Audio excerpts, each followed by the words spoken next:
So there was the Micaiah. Micaiah. I don't want to say her name right. Micaiah Bryant.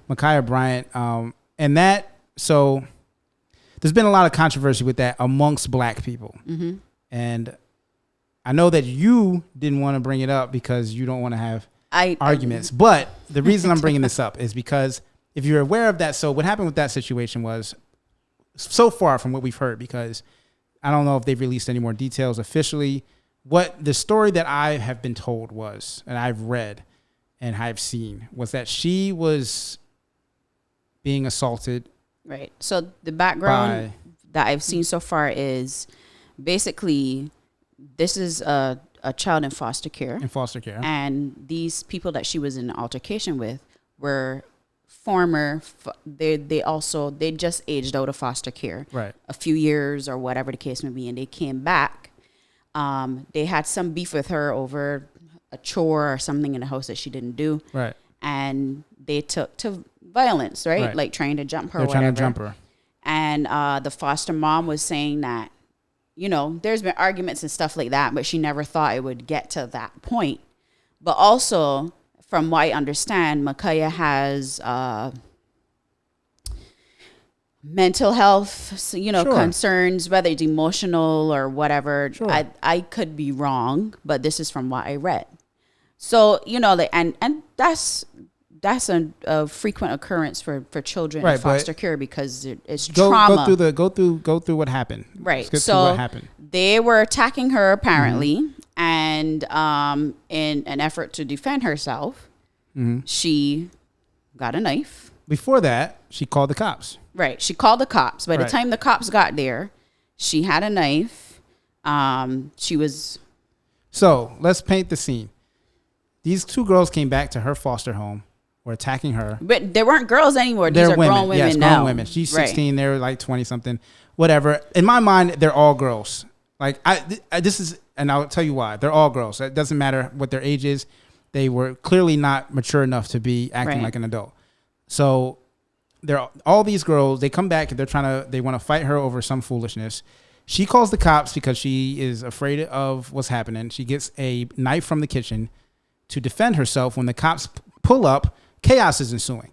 Now the cop pulls up. There's a man who I'm not sure if that was her dad. I don't know who that man was. He's kicking maybe somebody. Her foster dad or something. And there's a girl that fell, and it looks like Micaiah is going to stab this girl on the car.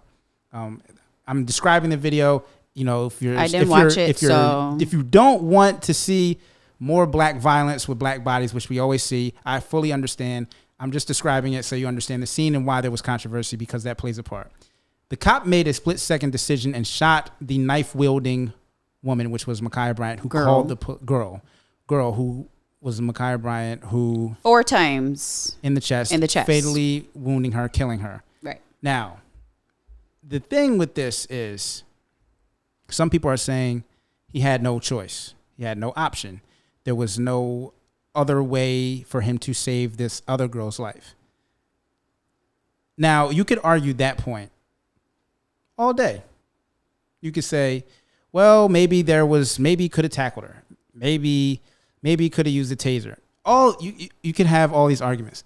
My point in why I get enraged at this, there's 3 reasons why I get enraged at this. 1, the violence against black people from police is so standard at this point that I don't care what you think, you can't take the police's side. And even by saying, I don't know what she thought, if that's your thought, have that conversation in private. Do not do that publicly.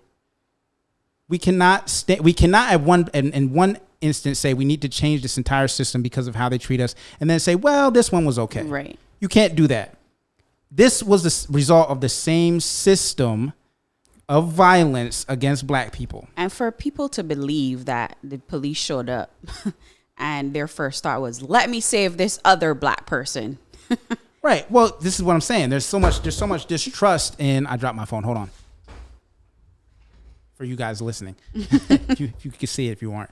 But for black people, there's so much distrust of the system that's not what we think. We don't think that he was trying to save a girl. That's what they want us to believe. Sure. And some people have bought into it. Some people believe it. And this is the second thing.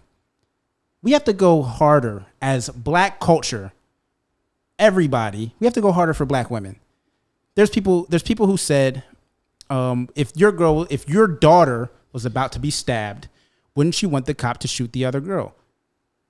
And my thought is, what if it's your girl who called the cops? Right. And is trying to defend herself, and then she gets stabbed. You need to have. Then she gets shot. Yeah, well, then she gets shot because she's trying to defend herself with a knife. I literally saw people like on your status saying, "Well, if it was my daughter, she'd have to get shot." So and you'd be okay with your child being dead? I don't understand no? this. I don't understand this thought at all. If my daughter is defending herself, if anybody I know is defending themselves and has a weapon to do so, don't shoot them.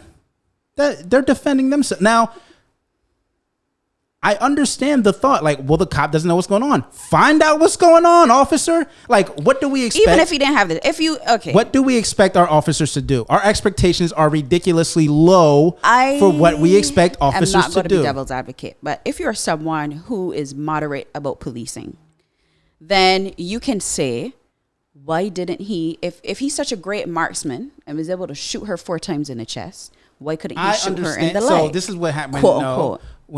I'm saying this is what someone who is moderate should be saying. But that's not what they say, because moderates who think like that are usually people who have shot firearms. This is something that, and this is where I lean on Ryan's expertise. And me and Ryan had a very heated exchange about this. But this is where I lean on Ryan's expertise because he's a veteran. He shot more guns than I ever have. Right. He understands guns. And when we went to shoot guns, I went with him. I understand that's not very easy to do. It's not easy to shoot a moving target, let alone, and that's not what they're trained to do. And I understand why they're not trained that way. I get that. My point is, why is his gun drawn? You don't know what's happening. Right. Like the amount of time since he pulled up, got out his vehicle, the first thing he did was draw his gun when he sees black violence. And this is what my point is about. I don't even like the term black violence. No, it is black violence, because when they pull up to white violent situations, that is not the same thing they do. That's not now, it's not to say that they don't use violence against white people, because they do. Now people say to me, well, what about the 5,000 or 5,500 people who have been killed by police that are white this year? That's a problem too. White people, are you not upset about this? You think that's okay? a problem too. You think it's cool because it's likely disproportionate that poor white people are experiencing that violence at the hands of police. And this is what I'm saying. It's the entire system of policing that we expect that violence has to happen to us for minimal crimes. Skyns.